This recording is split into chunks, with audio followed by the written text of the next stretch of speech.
ഇത് നമ്മളെ ഒരു ബ്രേക്ക്ഫാസ്റ്റ് എന്നോ അല്ലെങ്കിൽ സ്നാക്ക് എന്നൊക്കെ പറയാം. അങ്ങനത്തെ ഒരു റെസിപ്പിയാണ് ചെയ്യാൻ വേണ്ടിയിട്ട് പോകുന്നത്. ആവിയിൽ വേവിച്ചിട്ടാണ് എടുക്കുന്നത്. ഇത് നമ്മൾ റെഡിയാക്കിയിട്ട് എടുക്കുന്നത് നുറുക്ക് ഗോതമ്പ് വെച്ചിട്ടാണ് ചെയ്യുന്നത്. ഇപ്പം നാട്ടിലേക്ക് ആയിരുന്നാലും എല്ലാവർക്കും റേഷൻ നുറുക്ക് ഗോതമ്പ് കിട്ടിയിട്ടുണ്ടല്ലോ. അപ്പോൾ നിങ്ങൾ ഇതേപോലെ ട്രൈ ചെയ്ത് നോക്കാം. ഉറപ്പായിട്ട് നിങ്ങൾക്ക് നല്ല ഇഷ്ടമാവും. പിന്നെ ഇതിൻ്റെ കൂടെ കഴിക്കാൻ വേണ്ടിയിട്ട് ഒരു ചട്നി കൂടിയിട്ട് ഉണ്ടാക്കുന്നുണ്ട്, വാളംപുളിയൊക്കെ ചേർത്തിട്ട്.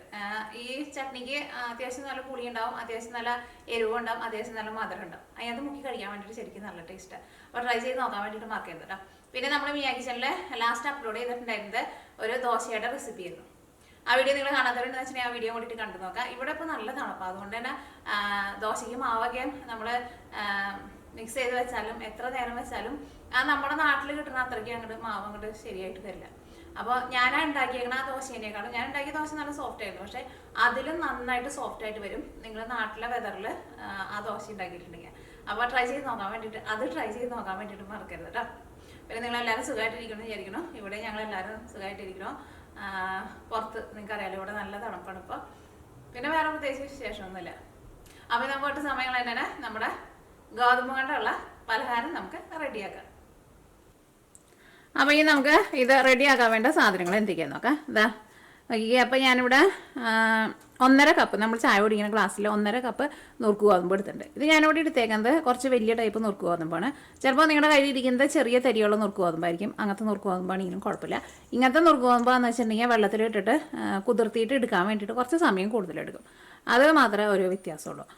അപ്പോൾ ഇത് ഞാൻ കുതിർത്തി എടുക്കാൻ വേണ്ടിയിട്ട് ഒരു 3 മണിക്കൂർ വെള്ളത്തിലിട്ടുണ്ടായിരുന്നു. ഇതൊന്ന് നന്നായിട്ട് ഇങ്ങനെ സോഫ്റ്റായിട്ട് വരണം. അപ്പോൾ ചെറിയ തരിയുള്ളതെന്ന് വെച്ചിട്ടുണ്ടെങ്കിൽ നിങ്ങൾ അതനുസരിച്ചിട്ട് അത്രയ്ക്ക് സമയം വെള്ളത്തിൽ വെച്ചാൽ മതി. ഇത് എന്ത് ചെയ്യണമെന്ന് വെച്ചിട്ടുണ്ടെങ്കിൽ ഇത് നമുക്ക് മിക്സിയുടെ ചെറിയ ജാറിലിട്ടിട്ട് ഇതൊന്ന് അരച്ചിട്ടിടുക. ഇത് വേവിക്കൊന്നും വേണ്ട, വേവിക്കാണ്ട് തന്നെ അരച്ചിട്ടിടുക. ഇത് ഞാൻ വെള്ളത്തിലോട്ട് ഇട്ട് വെച്ചിരുന്നത്, ഇപ്പോൾ വെള്ളം മാറ്റി കളഞ്ഞതാണ്. അപ്പോൾ ഇത് അരച്ചെടുക്കണം. അപ്പോൾ ഫസ്റ്റ് നമുക്ക് ഇതാണ്ട് അരച്ചെടുക്കുക. അത് കഴിഞ്ഞിട്ട് നമുക്ക് ഇതിലേക്ക് നമ്മൾ വേറെ കുറച്ച് സാധനങ്ങളൊക്കെ ചേർക്കുന്നുണ്ട്, അതൊക്കെ നമുക്ക് കട്ട് ചെയ്തിട്ടെടുക്കാം. അപ്പോൾ ഞാൻ കുറേ നാളായിട്ട് മുറ എടുത്തിട്ട് നാട്ടിൽ നിന്ന് കൊണ്ടുവന്നിട്ട് മുറ. അപ്പോൾ ഇനി നമുക്ക് ഇതാ മിക്സിയുടെ ചെറിയ ജാറിലിട്ടിട്ട് അരച്ചാൽ മതി.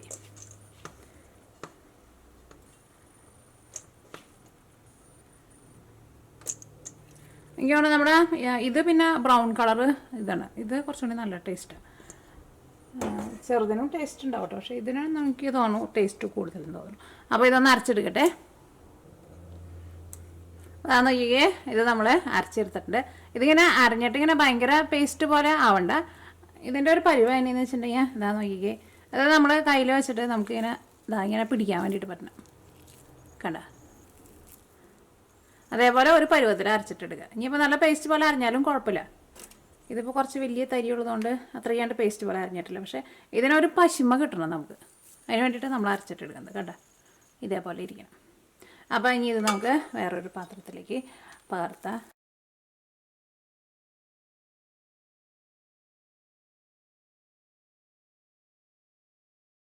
ഇത് ശരിക്കും വെള്ളത്തിലിട്ടിട്ട് കുതിർന്നോട്ടോ, അല്ലെങ്കിൽ ഇത് നമുക്ക് ഇങ്ങനെ അരച്ചിട്ട് എടുക്കാൻ വേണ്ടിയിട്ട് പറ്റില്ല. ഇത് ഭയങ്കര ഹാർഡായിട്ടിരിക്കും. പ്രത്യേകിച്ച് ഇങ്ങനെ വലിയ തരിയുള്ളത് അത്യാവശ്യം കുറച്ച് സമയം കൂടുതൽ ഇടണം, എന്നാൽ മാത്രമേ ഇത് ശരിക്കും കുതിർന്ന് കിട്ടുള്ളൂ. അത് നോക്കിക്കേ, ഇതെല്ലാവരും നമ്മൾ അരച്ചെടുത്തിട്ടുണ്ട്. ഒട്ടും വെള്ളം ചേർക്കണ്ട. ഇനി ഏതാണ്ട് നീക്കി വയ്ക്കാം.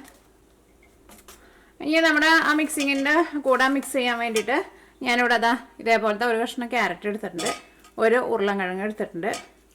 ഈ സബോള മുഴുവനും വേണ്ട കേട്ടോ, ഇതിൻ്റെ പകുതി മതി. പിന്നെ ഒരു വലിയൊരു വെളുത്തുള്ളി എടുത്തിട്ടുണ്ട്, കുറച്ച് മല്ലിയില എടുത്തിട്ടുണ്ട്, പിന്നെ പച്ചമുളക് എടുത്തിട്ടുണ്ട്. ഇതിലേക്ക് നിങ്ങൾക്ക് ചെറിയ ജീരകം വേണമെന്ന് വെച്ചിട്ടുണ്ടെങ്കിൽ ചെറിയ ജീരകം ചേർക്കാം. അല്ലെങ്കിൽ ഞാൻ മറ്റേ കരിഞ്ജീരകം ഉണ്ടല്ലോ, അത് ഞാനിവിടെ വാങ്ങിച്ചിരിക്കുന്നുണ്ട്. എനിക്ക് അതിൻ്റെ ടേസ്റ്റ് ഇഷ്ടമാണ്. കരിഞ്ജീരകം ചേർക്കുന്നുണ്ട്. പിന്നെ ക്രഷ് ചെയ്തേക്കണ ഉണക്കമുളക് ചേർക്കുക, കുരുമുളകിൻ്റെ പൊടി ചേർക്കുക.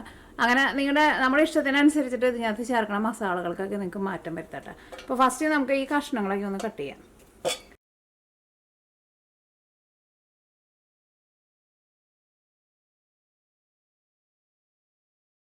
ഓക്കെ, ഇതൊക്കെ ഞാനൊന്ന് കഴുകിയെടുക്കും. മല്ലിയില ഞാൻ കഴുകി വെച്ചെന്താ, പച്ചമുളകും കഴുകുക, ഒന്നുകൂടി കഴുകാം. അപ്പോൾ ഇതൊക്കെ ഒന്ന് കഴുകിയിട്ട് എടുക്കട്ടെ. ഓക്കെ, അപ്പോൾ നമ്മളിതെല്ലാം കഴുകിയെടുത്തിട്ടുണ്ട്. ഇനി എന്ത് ചെയ്യണം, ഇത് നല്ല പൊടിയായിട്ട് കട്ട് ചെയ്തിട്ട് എടുക്കണം. അപ്പോൾ ഇതിലേക്ക് ഞാൻ ചേർക്കണേന് ഒന്നിനും അതിന് കറക്റ്റ് ഇത്രയ്ക്ക് അളവൊന്നുമില്ല കേട്ടോ, ഒരു ഏകദേശം അളവിൽ നമ്മൾ ചേർക്കാം. അപ്പോൾ നമ്മുടെ ഈ ഇതിനകത്തേക്കാണ് നമുക്ക് ഇതെല്ലാനും കട്ട് ചെയ്ത് ചേർക്കേണ്ടത്. പിന്നെ ഞാനിത് കട്ട് ചെയ്യേണ്ട വെച്ചത് എന്തുകൊണ്ടെന്ന് വെച്ചാൽ നിങ്ങളത് കട്ട് ചെയ്ത് കാണിക്കാൻ വേണ്ടിയിട്ടാണ്. കാരണം നല്ല ചെറുതായിട്ട് കട്ട് ചെയ്യണം, നല്ല പൊടി പൊടിയായിട്ട് കട്ട് ചെയ്യണം. അതേപോലെ ഇങ്ങനെ പൊളിച്ചിട്ടുണ്ട്. കട്ടിങ് ബോർഡ് വെച്ച് വേണമെങ്കിൽ കട്ടിങ് ബോർഡ് വെച്ചിട്ട് ചെയ്യട്ടെ. ഞാൻ സാധാരണ കട്ടിങ് ബോർഡ് വെച്ചിട്ട് കട്ട് ചെയ്യുന്ന പരിപാടി.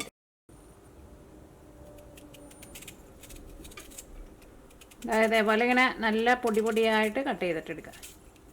അത് പ്രത്യേകം ശ്രദ്ധിക്കണം കേട്ടോ. ഭയങ്കര വലുതായിട്ട് കട്ട് ചെയ്തിട്ടുണ്ടെന്ന് വെച്ചിട്ടുണ്ടെങ്കിൽ ഇതിൻ്റെ കൂടെ അങ്ങോട്ട് ചേർന്ന് പോവില്ല. അപ്പോൾ നോക്കിക്കേ, ക്യാരറ്റ് ഞാൻ നമ്മളെ എടുത്തതിൻ്റെ പകുതി എടുക്കുന്നുള്ളൂ കേട്ടോ. നമുക്ക് അത്രയ്ക്കും മതി, ഒരുപാട് നമുക്ക് ആവശ്യമില്ല.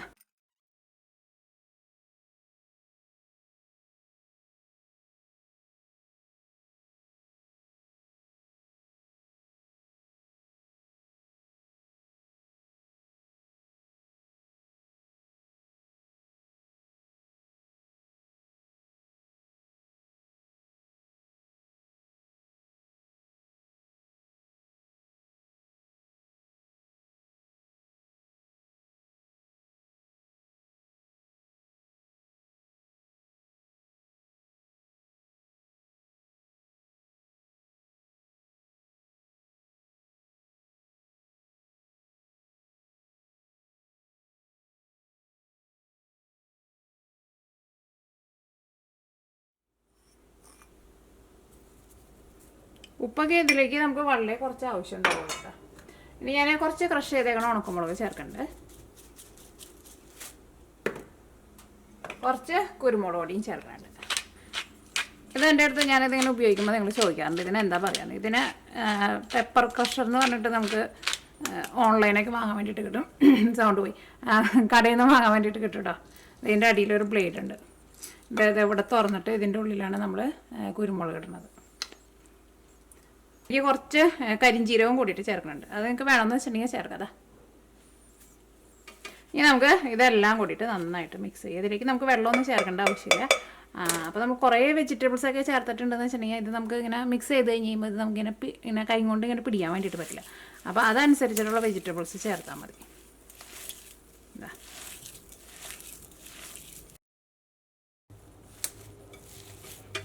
ഇതിപ്പോൾ എല്ലാവരും നന്നായിട്ട് മിക്സ് ആയിട്ടുണ്ട്. ഇത് നിങ്ങൾക്ക് ഇഷ്ടമുള്ള ഷേപ്പാക്കിയിട്ട് എടുക്കാതെ, ഇത് നമുക്ക് ഇഷ്ടമുള്ള ഷേപ്പാക്കിയിട്ട് എടുക്കുക. അത് കഴിഞ്ഞിട്ട് നമ്മളിത് ആവിയിൽ വേവിച്ചിട്ട് എടുക്കുക. അപ്പോൾ ഞാനിവിടെ ആവിയിൽ വേവിക്കണ തട്ടിലേക്ക് കേട്ടോ നമ്മൾ ഇത് ഷേപ്പാക്കിയിട്ട് വെക്കണത്.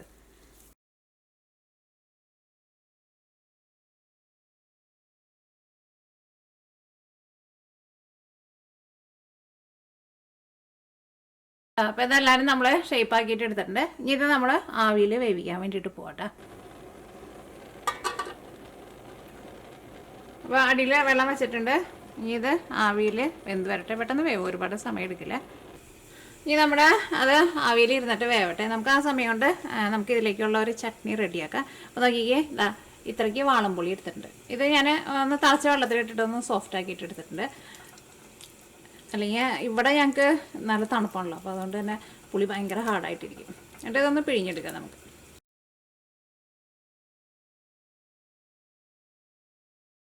അത് നോക്കിക്കേ, ഇപ്പോൾ ഇതിൻ്റെ ഉള്ളിൽ നിന്ന് ഒരു 10 മിനിറ്റ് നന്നായിട്ട് ആവി വന്നിട്ടുണ്ടായിരുന്നു. തീ ഓഫ് ചെയ്യുക. അപ്പോൾ ഇത് നന്നായിട്ട് വെന്തിട്ടുണ്ട്. ഇനി ഇത് ഇരുന്നിട്ടൊന്ന് ചൂടാറട്ടെ. അപ്പോൾ ഈ ചട്നി റെഡിയാക്കാൻ വേണ്ടിയിട്ട് ഒരു പാൻ വെച്ചിട്ട് ചൂടാക്കുക. ഇതിലേക്ക് ആവശ്യത്തിന് ഓയിൽ ഒഴിക്കുക. നമുക്ക് ഇഷ്ടമുള്ള ടൈപ്പ് ഓയിൽ ഒഴിക്കുക. ഇതിലേക്ക് ഇതാ നോക്കിക്കേ, ഞാൻ ഒരു ഇത്രയ്ക്കുള്ള സവോള,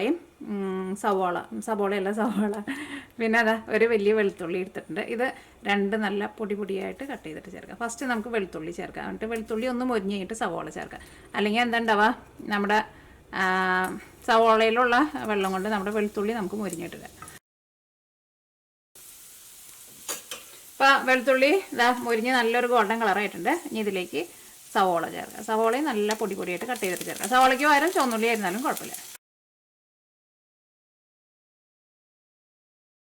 ആയിരുന്നാലും ഒന്ന് മുരിഞ്ഞു തുടങ്ങിയിട്ടുണ്ട്. ഇനി ഇതിലേക്ക് ഒരു 2 നുള്ളു മഞ്ഞൾപ്പൊടി ചേർക്കുക.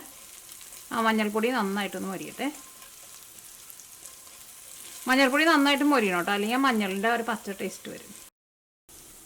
അപ്പോൾ മഞ്ഞൾപ്പൊടി ഞാൻ കിടന്നിട്ട് നന്നായിട്ട് മൊരിഞ്ഞിട്ടുണ്ട്. ഇനി ഇതിലേക്ക് നമുക്ക് മുളക് പൊടി ചേർക്കാം. അത് നിങ്ങളുടെ എരിവിനനുസരിച്ചിട്ട് ചേർക്കാം. ഇത് നന്നായിട്ട് കുറച്ച് വയ്ക്കുക. മുളക് പൊടിയും ഇതിനകത്ത് കിടന്നിട്ട് നന്നായിട്ടൊന്ന് മൊരിയട്ടെ. മുളക് പൊടി നന്നായിട്ട് മൊരിഞ്ഞിട്ടുണ്ട്. ഇനി നമ്മൾ പുളി പിഴിഞ്ഞ് വെച്ചേക്കണ വെള്ളം ഉണ്ടല്ലോ, ആ വെള്ളം ഇതിലേക്ക് ചേർക്കുക. ഇതിലേക്ക് ആവശ്യത്തിന് ഉപ്പ് ചേർക്കുക. ഇനി ഇതിലേക്ക് ഒരു കഷ്ണം ശർക്കരയും ചേർക്കാം. ഒരു ചെറിയ കഷ്ണം ഞാൻ വായിലിട്ടു. ഇതിപ്പോൾ നല്ല കറുത്ത പുളിയാന്ന് വെച്ചിട്ടുണ്ടെങ്കിൽ നല്ല കറുത്ത കളർ കിട്ടും. നന്നായിട്ടൊന്ന് തിളയ്ക്കണം കേട്ടോ. നന്നായിട്ടൊന്ന് തിളച്ചിട്ട് ചെറുതായിട്ടൊന്ന് കുറുകിയ പോലെ വരണം. ഇതിപ്പോൾ കുറച്ചിങ്ങനെ വെള്ളം പോലെയല്ലേ ഇരിക്കുന്നത്. എൻ്റെ ടേസ്റ്റ് നോട്ടെ, ഉപ്പൊക്കെ ഉണ്ടോ നോട്ടെ. ഉപ്പൊക്കെ നല്ല കറക്റ്റ് പാകമായിട്ടുണ്ട്. ആ പുളിയും മധുരം കൂടി വന്നു കഴിയുമ്പോൾ ഒരു പ്രത്യേക ടേസ്റ്റാണ്. അപ്പോൾ ശർക്കര നിങ്ങൾ അതനുസരിച്ചിട്ട് ചേർക്കണം കേട്ടോ. നിങ്ങൾ ടേസ്റ്റ് ചെയ്ത് നോക്കിയിട്ട് മധുരം കുറവ് പോലെ ഉണ്ടെന്ന് വെച്ചിട്ടുണ്ടെങ്കിൽ അതനുസരിച്ചിട്ട് ശർക്കര ചേർക്കാം. അത്യാവശ്യം നല്ല മധുരവും വേണം, അത്യാവശ്യം നല്ല പുളിയും വേണം, അത്യാവശ്യം നല്ല എരിവും വേണം. ഏതാണ്ട് നമ്മുടെ ഒരു ഇഞ്ചിയും പുളിയുടെ ഒക്കെ ഒരു സ്റ്റൈല്. അത് കൂട്ടി കഴിക്കാനുള്ള നമ്മുടെ ചട്നി റെഡി ആയിട്ടുണ്ട്. ഇനി നമ്മൾ അത് ആവിയിൽ വേവിച്ച് കഴിഞ്ഞിട്ട് തീ ഓഫ് ചെയ്തിട്ടുണ്ട്. ഇപ്പോൾ അത് ചൂടാറിയിട്ടുണ്ടാവും.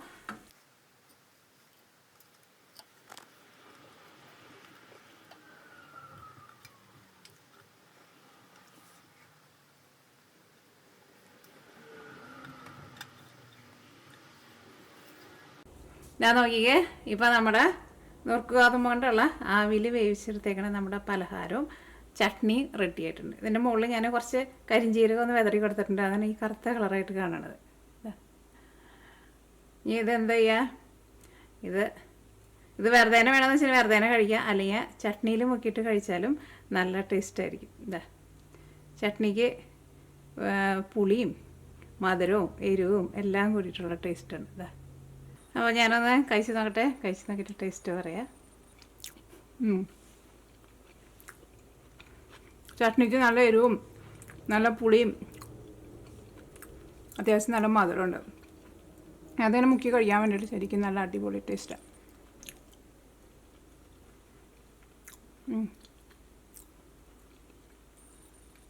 അത് നിങ്ങൾ ട്രൈ ചെയ്ത് നോക്കാം. ട്രൈ ചെയ്ത് നോക്കിയിട്ട് ഫീഡ്ബാക്ക് പറയാൻ വേണ്ടിയിട്ട് മറക്കരുത് കേട്ടോ. ഇതാ നോക്കിക്കേ, ഇന്നും ഇവിടെ ചെറുതായിട്ട് ഐസ് വീഴുന്നുണ്ട്. ഐസും പിന്നെ മഴയൊക്കെ ആയിട്ട് കേട്ടോ, രണ്ടും കൂടിയിട്ട് മിക്സായിട്ടാണ് വീഴുന്നത്. ഇപ്പോൾ ഇവിടെ വൈകിട്ട് 4 മണിയായിട്ടുണ്ട്. പക്ഷേ ഇരുട്ടായി തുടങ്ങി കേട്ടോ. ഇനി ഒരു 4:45 ആകുമ്പോഴേക്കും നല്ല ഇരുട്ടാവും.